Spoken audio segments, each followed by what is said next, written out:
जयपुर के सवाई मानसिंह हॉस्पिटल में कैदियों की सेवा करता रोबोट। जयपुर के रोबोटिक कपल का बनाया ये रोबोट पहला था जिसकी कामयाबी ने रोबोटिक इंजीनियर भुवनेश मिश्रा और नीलिमा मिश्रा की सोच, जज्बे और मेहनत को कामयाबी की बुलंदी तक पहुंचा दिया।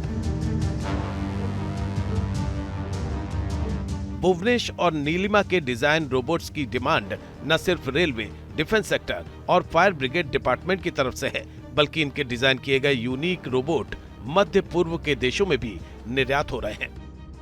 कोविड के दौरान शुरू किया गया स्टार्टअप अब तक 8 तरह के रोबोट डिजाइन कर चुका है। रोबोटिक कपल के बनाए 70 से ज्यादा रोबोट इस वक्त देश के अलग अलग अस्पतालों, रेस्टोरेंट और दफ्तरों में काम कर रहे हैं। रोबोटिक कपल के design 18 fire fighting robot Delhi में एक्टिव है। रोबोट मैन्युफैक्चरिंग सेक्टर में भारत अपने पैरों पर खड़ा हो, रोबोट आयात करने की जगह भारत रोबोट का निर्यातक देश बने और चीन से बने रोबोट और रोबोटिक यंत्रों का आयात खत्म हो, इसी विजन के साथ नीलिमा और भुवनेश मिश्रा ने अपने सफर का आगाज किया था।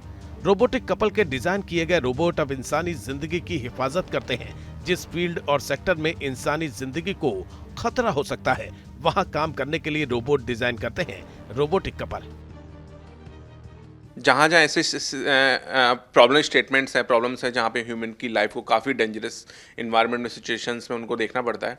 जनरली ऐसे इन्वायरमेंट में लोग रूरल एरिया से आते हैं, माइग्रेट होते हैं अर्बन एरिया में जॉब के लिए, और वहाँ जाके ऐसे डिमांडिंग टास्क वो परफॉर्म करते हैं। लाइक वो तो फायर फाइटिंग में इन्वॉल्व हो रहे हैं या फिर वो ड्रेनेज क्लीनिंग के अंदर साफ सफाई कर रहे हैं, फ्रंट लाइन की तरह, वॉरियर की तरह काम कर रहे हैं। तो क्यों ना हम लोग उनकी लाइफ सेविंग के लिए हम लोग कुछ इनिशिएटिव लें। तो उसी सेगमेंट में हम लोगों ने ऑटोनोमस रोबोट डेवलप किए। 2014 में देखा गया इनका सपना फंड की कमी की वजह से कुछ वक्त तक परवान नहीं चढ़ पाया, लेकिन साल 2020 का कोरोना काल इनके लिए ट्रिगर पॉइंट बना। जयपुर के एसएमएस अस्पताल के आइसोलेशन वार्ड में इनके डिजाइन किए गए 3 रोबोट्स ने कोरोना संक्रमित मरीजों की सेवा की। यहीं से इनके काम को पहचान मिली। रोबोटिक कपल अब देश के डिफेंस सेक्टर में अपना योगदान देना चाहते हैं। ये हमने एक मल्टी यूटिलिटी रोबोट हम लोगों ने डेवलप करा है, क्योंकि डिफेंस के अंदर बहुत सारी ऐसी एप्लीकेशंस हैं जहाँ पर रोबोट फ्रंटलाइनर्स को सपोर्ट कर सकता है।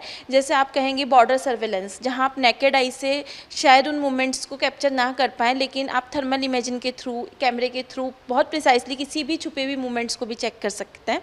जहाँ पर बहुत गर्मी है या बहुत सर्दी है, ड्यून्स हैं या फिर अनइवन टेरेन है, वहाँ पर आप इजीली रोबोट को सेंड कर सकते हैं और सेफर साइड से एक जवान उसको अच्छे से सर्वेलेंस कर सकता है।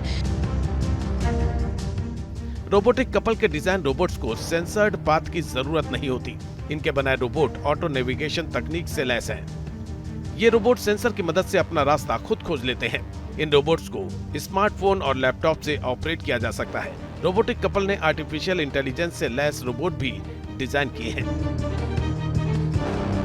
इसके अलावा रोबोटिक कपल ने दंगारोधी और डिफेंस रोबोट भी बनाए हैं, जो सेना और पुलिस के लिए बेहद कारगर साबित हो सकते हैं। इन रोबोट्स की खास बात यह है कि इनमें चाइनीज प्रोडक्ट का इस्तेमाल नहीं किया जाता है। Team news nation.